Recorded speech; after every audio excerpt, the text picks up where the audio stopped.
As sentient beings, we find ourselves thrown into a world that inflicts immense pain and suffering. So having the option of a graceful exit should be seen as a basic, universal human right. Since our existence is better to never have been, we should all have the right to die. Welcome to the Right to No Longer Exist, a Right to Die podcast. In this show, we attempt to change the perception of society's views of voluntary euthanasia and what true autonomy could look like. Hey everybody, Kevin here with the Right to No Longer Exist podcast. Thanks for joining for another episode. I have a guest with me, Andrew, and he's here to share us his thoughts, his experiences, and whatever he's comfortable with. So thanks so much, Andrew, for coming on. I really appreciate you, spending the time to come in and come on and talk about everything, what your thoughts are about this. So thanks. Yeah, thanks for having me here. It's a pleasure. Yeah, same here. What got you interested in the right to die, and obviously share whatever you're comfortable with sharing? I mean, honestly, it was something I kind of just came across. I remember back in the COVID era of the world, I was spending a lot of time inside. So I started, digging deeper into things about life, about, my own existence. And after digging and finding stuff like antinatalism, ephilism, all that fun stuff, I just found the right today through that on it. That's really how I came around it. Nice. Did you ever have these feelings or thoughts about life beforehand? How there's sometimes you have these thoughts or feelings and you don't really you don't know how to put them in words or whatever. And sometimes, seeing something online, it kind of clicks. You're like, oh yeah, that's exactly how I've been feeling. I get that, but no, I never really had these feelings beforehand. When I was growing up, I was always kind of optimistic, and hold on, give me a second. I was always really optimistic about stuff. I lived life thinking, oh, the struggles are okay, blah blah blah, run-of-the-mill type stuff, kind of your average grown up in not a Christian household, but a very positive household, you could say. So not really, but once I found these ideas, it did make a lot of sense to me, because by that point I was starting to really realize that the world was not great and that maybe it wasn't the best idea to keep going. So no, not really. I've never had these feelings before, at least before finding it. I had a similar kind of thing with as far as just a vibe at home and being a kid. I was like a happy kid, and life at home was fun, and I don't no major problems except depression just decided, the big black cloud just decided to hit my head around 15 or something like that. And I was so when the topic came up of certain things, I would have more compassion and empathy, for people, because it's easy to be glib, I think, when you're not thinking this stuff, when you're not aware of it and all that. It's easy to be careless about it. No, definitely. I also kind of started feeling this way around 15 as well, and I was I still kind of struggle with it, not as much as I used to back then. When I first found it, it was devastating. I was horrifically depressed, but as time has gone on, I've kind of just learned to live with it and be this is the unfortunate truth, and I can't keep running from it.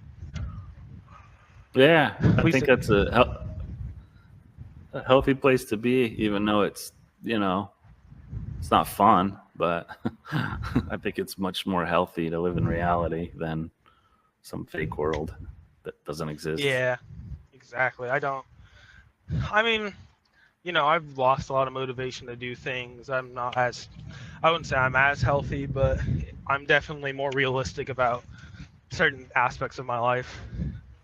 I don't ever hold out hope for stuff or say, oh, it's going to be okay. I always say, it's probably going to get worse. So, well. Yeah. I don't ever sit there and lie to myself saying that everything's going to be okay. We're going to make it to the end of the tunnel. Oh yeah, that's cringy at this point for me to hear that stuff. No, definitely. I get tired of it too. Are you so do you get annoyed at the suicide prevention world that we live in as well?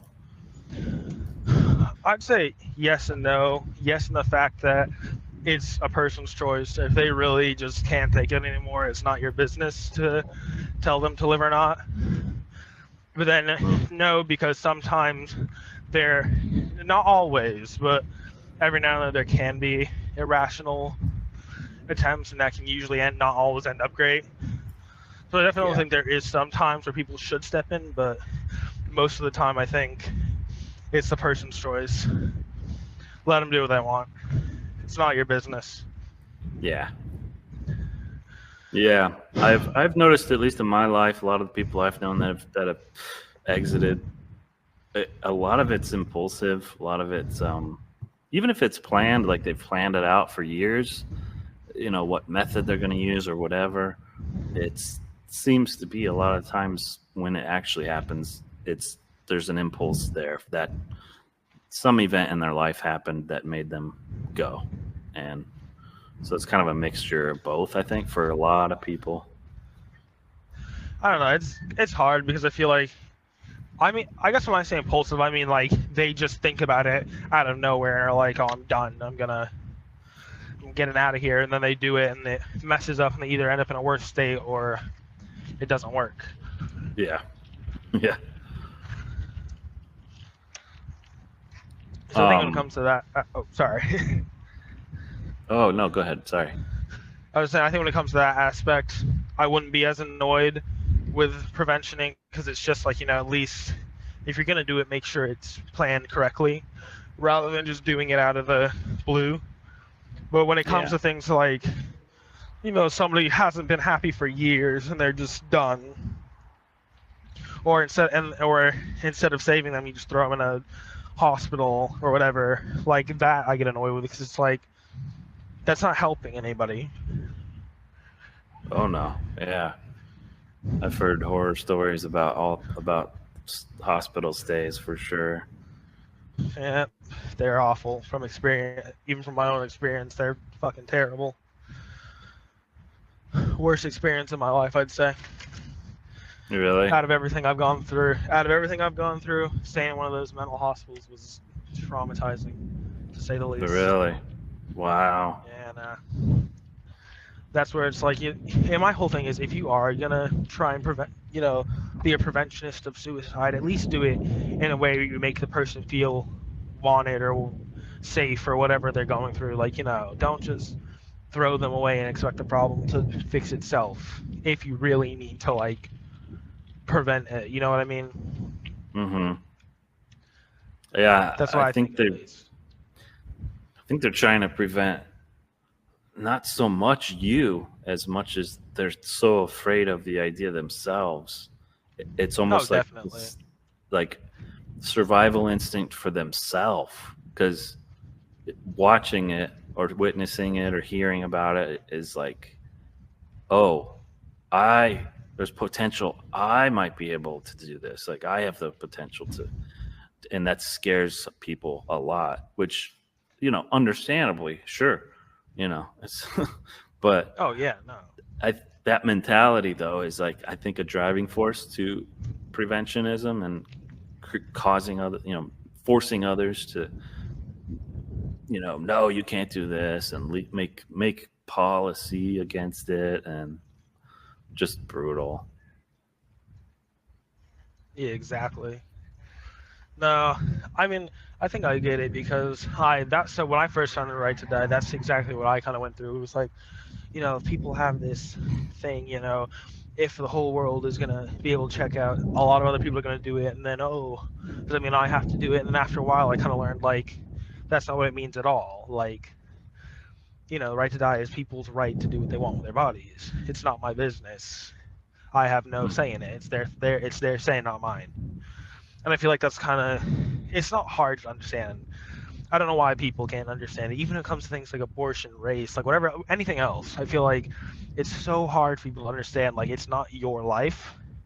So let Mhm. people do what they want with themselves, as long as it's ethical in some, you know what I mean? Oh yeah, absolutely.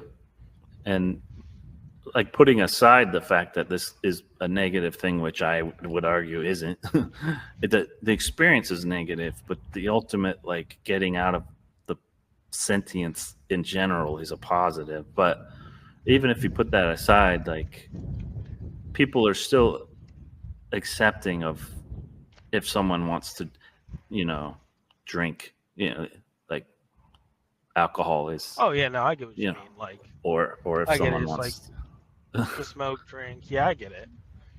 yeah, People are accepting of that, but those are all like negative in the sense of they harm your body. I get that. yeah. And it's just weird the things that so people do so much to try to get you to you know live. I mean, they even have laws for seatbelts, right? Like I've been ticketed for not wearing a seatbelt, like as if that's some crazy crime. I and it's like it's my life if I don't want to wear a seatbelt. Like I understand the principle of like you shouldn't harm other people, but me not wearing a seatbelt would never harm anybody else ever. So Yeah, why no, you why exactly. why are you forcing it on me to like maintain my life? No, I get that. I forgot what other law it was that I was like, that's. Oh, I think it was jaywalking, because where I live, jaywalking isn't a crime anymore. You don't get in trouble for it. Like, they don't Yeah, care, because it's just like, if you're gonna jaywalk and you get hit, that's your fault. Like, that's your yeah. decision. So it's not That's really harming anybody else. So it's not really a crime. yeah. It's common sense. Yeah, I mean, just that the illusion, at least, to provide that freedoms, quote unquote, to others is valuable. Everyone values that sense of Oh yeah, freedom. Whether freedom exists itself or not, I don't know. That's that's another a conversation. But yeah, that's another whole conversation itself. But yeah. What do you think of the assistance in dying laws? And because I was just reading news about Philip Nitschke and sarcopod, and they finally built it, and they had the first person die using it, and 4 people got arrested when it happened, and spent 2 or 3 days in jail, and so they're trying to prevent it, and it's just so frustrating because it's like it just looked like this ideal kind of scenario where you just lay inside of this capsule and fall asleep. Like who on earth would ever be against that?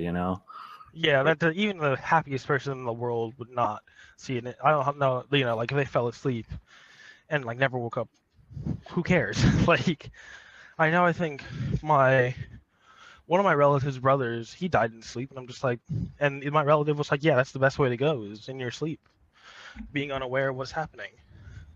You just go to sleep and never wake up. So what's so wrong about that?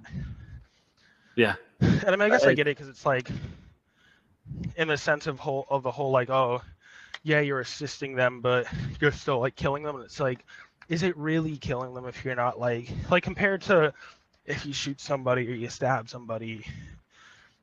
Like, those are awful ways to be killed or murdered or harmed. So if somebody's just going to sleep forever, what's so wrong about that?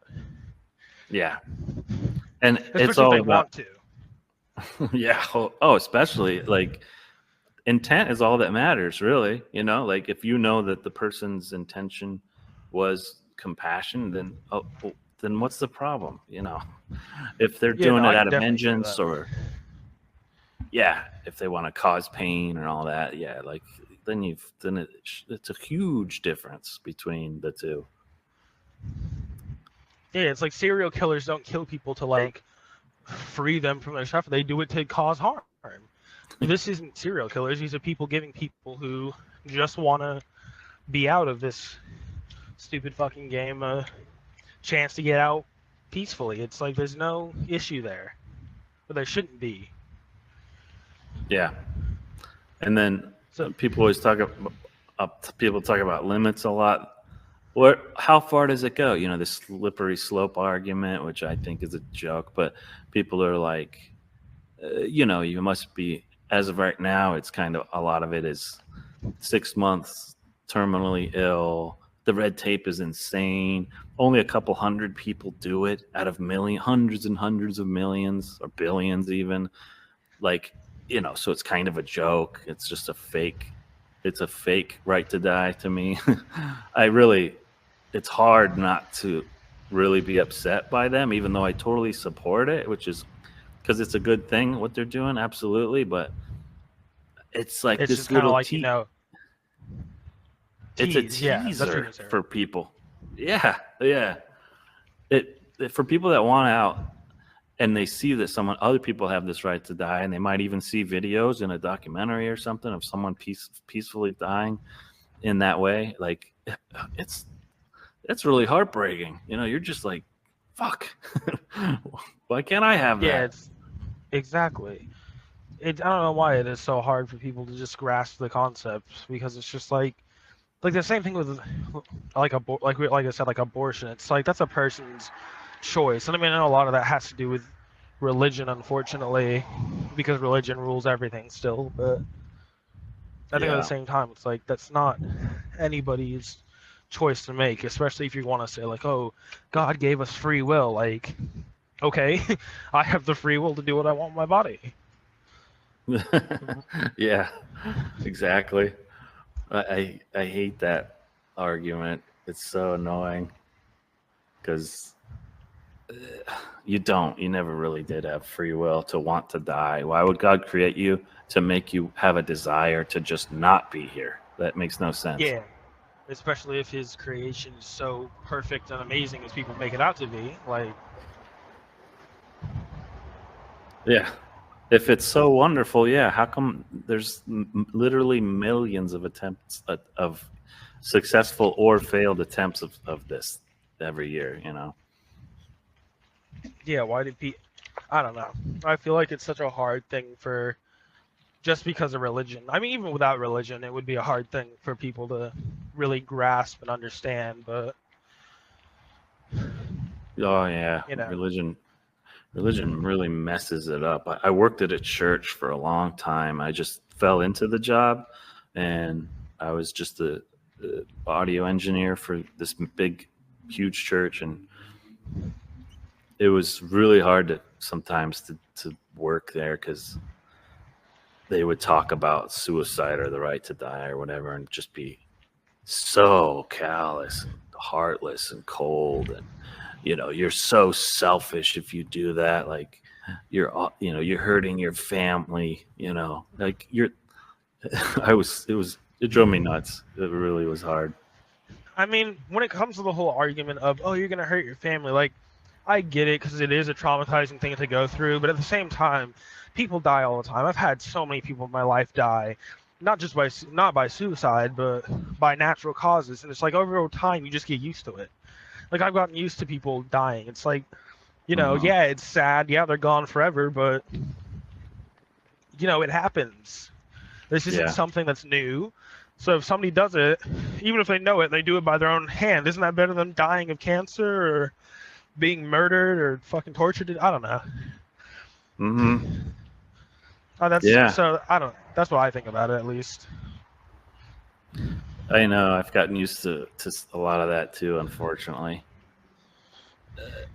Suicide has a different flavor to a lot of people. I mean, not to probably people like us, but just the general public. It feels different to them, for someone to want out so bad as to do something, gory and violent,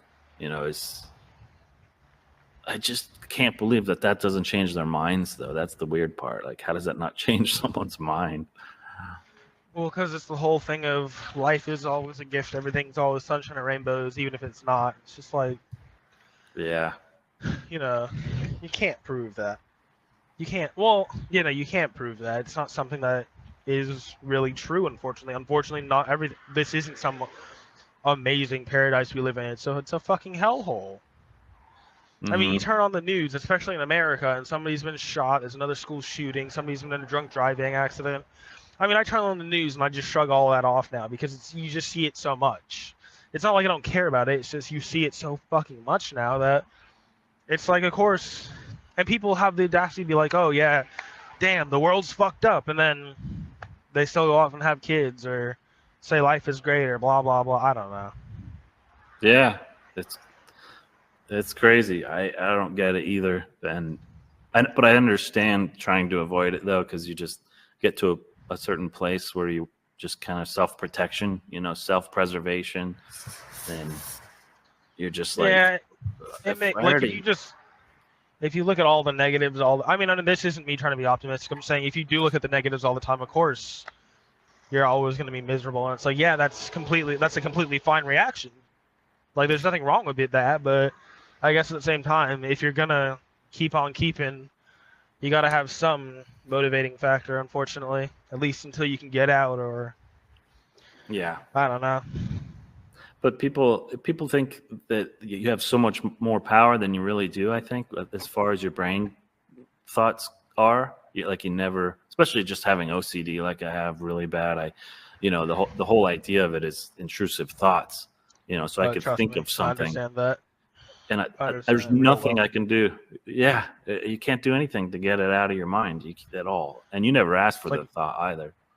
oh no, I think that's the only thing I've ever been angry about when it comes. I mean, I think about it a lot, and recently I have finally come to the conclusion. Yeah, I wish I wasn't born, and it's about OCD is one of those main things because it's just like my entire life I've had to deal with these horrific thoughts that I can't do anything about. Thoughts that would keep me up at night. Thoughts that would Hmm. make me devalue myself as a person, and it's just like, why would you want to live like that? And people, Yeah, especially when it comes to like mental health, people think it's so cut and dry, but it's like it's not. It's a horrible thing to have. Like, and I'm not saying, oh, you're less than a human if you have mental health. I'm not saying that at all. I'm saying, you know, it's such a hard thing to have, and it really makes life hard to live. oh yeah, it's bad. I've I had spent it all my of whole. high. Sorry, go No, ahead. oh, go ahead. It's okay. Sorry about that. I was just saying I spent all of high school looking behind my back and like worrying whether people liked me or not, and that was all OCD. I couldn't just do the whole thing of, oh, don't care what people think about you, because my brain isn't wired like that. My brain is wired to care about what everybody says, regardless if I know them or not. Like, I can't go Yeah. out in public without looking left and right, thinking people are looking at me. And Yeah. it's like that's not freedom. That's constant fear of, I don't know. That's a side tangent. Sorry, but No, I mean it's a huge argument against the free will thing. You never yeah, had it's free like will for that. if I had free will, I would definitely not be having any of the thoughts I have. But I don't have control over that. My brain does what it does, and I have to fucking live with it. Yeah. Yeah. Same here. Is there if there was a legal right to die, would you think there would be an age limitation at all, or any sort of limitations to it? Unfortunately, there probably would be. People would do everything in their power to put some limit on it. Or are you Yeah. asking, like, should there be? In your opinion, yeah, what do you think it should be universal for anybody, or have certain conditions? In a perfect world, of course, which will never happen. But Well, of course not. No, that's never going to happen. I mean, I think my only condition, and I know we were going to talk about age anyway when it comes to this, and I think my only condition would be possibly like 18 or 17, because by then you've had enough experiences to be like, okay, either I don't want to do this anymore, or, you know, it's not all that bad. I want to, by then you can make a realistic choice. So I feel like if a 5-year-old has access to it, are they really going to understand like the morality of just morality yeah. in general? So I Hmm. feel like that's the only limit is like between 17 or 18, because by then you've done enough in life to probably gauge whether or not you want to keep playing the game or not. Yeah. But that's That's just what I think. Yeah, I agree. I think under 18, I mean, I think it should be a human right. Everyone has access, but a rational, reasonable way to determine if an 11-year-old is requesting for it would be that the parents, maybe a couple doctors, whatever, are involved in that and saying, what's going on exactly?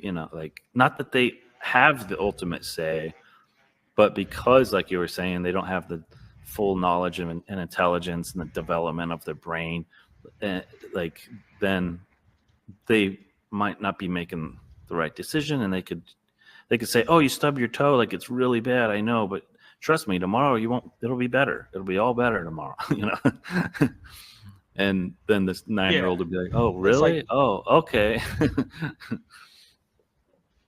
Yeah, so that's why I think there should be just a limit, just because a kid is never going to be able to make the right decision all the time. And I mean, I guess you can make the argument that suicide is always the best decision, but at the same time, I don't know. What were you going to say? Sorry. Oh, I was just thinking, about how, like, I've heard a lot of times about how kids have actually killed themselves and attempted, and like 7-year-olds literally have attempted or been successful, and you read stories that a 6-year-old did it, and you're just like, wow, like, just the fact that thought has come into a 6-year-old's mind proves that something is fundamentally fucked up here. Oh yeah. If even a naive kid gets it, then it's like, at that point it's like, and I think that's always kind of what I struggled with, at least, especially having OCD, was like, there's a bunch of people younger than me who have completed it or have thought about it or talk about it. It's just like, if they don't see any point in it, then, what is the point? And I think that's kind of how I came to accept it, because it's just like, I couldn't live in La La Land anymore and be like, these people are just depressed, or these people don't have terrible lives. It's like, sometimes that can be true, but at the same time, that doesn't devalue the whole idea that life is just, unfortunately, inherently bad and terrible. Yeah. And it's normal to feel scared of becoming a victim of all of these crimes that we were talking about. Like, in a way, it's funny how that kid understands ephilism but has no clue what it is and all the minutia of it. But that's exactly what's happening. They're looking around in the world and just being like, oh my God, I'm seeing pain and broken legs and homeless people and people without arms and whatever. Like, some people are just really sensitive to that, and they're like, oh my God, like, I don't want to be like that. And maybe the idea of Sorry. Yeah. Because I was gonna say, even as a kid, like, even now, when I see like homeless people, especially when like it's veterans missing a leg or something, I feel devastated. Yeah. Like, it hurts me so much, because it's just like, what did they do to deserve that? Like, why did they have to go through that compared to anybody else in the world? Yeah. Why do they have to be the ones to be on the side of the street, barely making it by? Yeah. Because they don't have enough money or something. Like, it's dumb. I struggle a lot with the mental illness, because I see them as, like, if someone is missing a leg, it's horrific. But I also think, like, well, maybe they spent 30 years with 2 legs, though, and this thing happened, and it's horrific. But when I see someone with a mental illness, almost always a mental illness is a permanent condition. So, like, at least I make these presumptions based on evidence. I mean, I have it, so I can, it takes one to know one, right? But I see them, and I'm just so sad, because I'm like, damn, they've probably always had this thing, whatever it is that you can clearly see, and they're always going to have it too.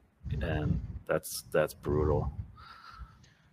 I know, it's a fucking awful thing. Like, I've seen homeless people who just talk to themselves, they pace around. I'm just like, at the same time, I get it, because it's like, some people just can't comprehend that they have nothing to their name, so they go off the rails, and they just are thrown to the side.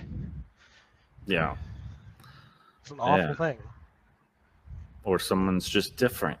even just That socially thing. different, you know, autism or something that's like a situation where someone is different. A lot of people just shy away and make that person feel utterly alone. I've seen it all the time, and it's such an awful thing. 'Cause I'm just like, it's such a sad thing to see. Especially like I've seen like younger kids who are just either on their own, alone, at a park or at an arcade, and I've always felt horrible for them, mainly because I've experienced that too. Like I grew up without that many friends because I was just quiet, and I didn't, nobody ever wanted to talk to the quiet kid, and you get all these labels put on you, and it's like it's an awful thing. Yeah. My depression didn't hit till later, but my OCD and anxiety has always been there. So I was always dealing with that as a kid. Yeah. It's such a horrible thing. I have this note that a friend of mine wrote that is about 20, and I think if you don't mind saying, would you say you were 19 or I'm something? 19. Yeah, I'm 19. There's this note, and we talked about it before recording, but you said you were cool with me reading it. But it's a note my good friend left, just a comment on some social site. I don't know, but I forget. But it was a really good argument for the age argument. Would you like me to read it to you and see what your thoughts are? Sure, go right ahead. Cool. All right, it's probably just a 1 minute read, maybe two, I don't know, two. All right. Okay. So someone was asking something along the lines of, but you're so young, you have so much to live for, that type of comment. Oh yeah. And then, so their response was, yes, I am and might. That is partially why life is risky. If most of it isn't over, then most of the bads haven't happened yet. The bads are much more likely than the goods. The worst might be much more likely ahead of me. If I were dead when I might have been lucky and experienced mainly good, it wouldn't matter, since I wouldn't exist to know or mourn it. It's worse to regret staying and experiencing bad than not being, and not even being able to regret not having experienced the possible good. The missed good is irrelevant in the prospect of the more likely bad. The worst bad has much more depth and significance than the best good. You might say this is subjective. Well, that's just an argument in favor of my perspective, my perception of good and bad being valid when it comes to my life and death. It might happen that I tomorrow lose my ability to end my life before great suffering. On the day of an accident or violation, you did not expect it to be that day. So every day counts, every year. So is it wise to end it sooner than later? Besides, what is there ahead of me? That is realistic, likely, and not a naive daydream, infantile, wishful thinking fantasy, apart from work, daily life, heat waves, chores, mediocre food, lukewarm entertainment, and maintenance. What people don't get about trauma is that you cannot just reprogram your brain. It is to some extent permanent. Also, quality over quantity. Everything good has a price. The price is too great and doesn't pay off likely. And some people never learn that life doesn't pay off and flee in euphemistic delusions until they die of accidents, disease, or old age. Why build up a life so that once I am where I'd like to be in life, if I ever get to that point and my disabilities, pain, or humanity gets in the way, I am not able to enjoy it either way. If I don't get a metaphysical erection by life, don't force me to take Viagra, and on top of that, don't fumble around with me. Don't rape me metaphysically. As long as I live, I am not autonomous. Living and being autonomous are oxymorons. Why should I build something that will be torn down either way? Why get a degree? For my ego, letting go is the wise thing to do. Look at things for what they are. running around deluded can get you into big trouble. As long as I live, I can get hurt and hurt others. Risk aversion is a mature characteristic. Children touch the hot stove, adults stay far away, metaphorically. Too many underestimate the bads and overestimate the goods, and I don't want to do that. On top of everything, I suffer. The list is too long to mention everything, and I don't owe anybody an explanation. I just know ending it sooner than later is the better thing to do. If you think it isn't, it's because you don't experience life as I do. And if you're still telling me I'm wrong, negative, there's hope, I should work harder, I am insane or a liar, it might be a sign that there's no way to reason with you. If reason is not a language you understand, we might as well stop discussing it. I don't need you to understand or approve. I am simply open to trying to help you understand if you have a need to understand. But no one owes you an explanation for ending their lives as long as it's not your parents who are responsible for taking care of you. Yeah. Is that the end of it? That's it. Yeah. I mean, as much as it's sad to say, I do agree with it. I mean, like I said, this stuff still bothers me from time to time, but you said it's a she, right? She. Yeah. Yeah, she.